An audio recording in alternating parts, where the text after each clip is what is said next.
controller drift can be frustrating, but there are several steps you can take to troubleshoot and potentially speed up the resolution of the issue. Follow this guide to address controller drift effectively. Step 1. Check for physical obstructions. Inspect the controller's analog sticks for any dirt, dust, or debris that may be causing the drift. Use a can of compressed air or a soft cloth to clean around the sticks carefully. Step 2. Update controller firmware. Ensure that your controller's firmware is up to date. Connect your controller to your gaming system or PC and check for any available updates through the settings menu. Step 3. Adjust dead zone settings. Access the game settings and look for the controller settings menu. Adjust the dead zone settings for the analog sticks to see if increasing the dead zone reduces the drift effect. Step 4. Reset the controller. Perform a factory reset on your controller. This can often resolve software-related issues. Refer to your controller's manual for specific instructions on how to reset it.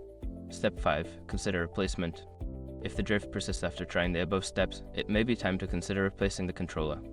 Research options for repairs or purchasing a new controller that suits your gaming needs.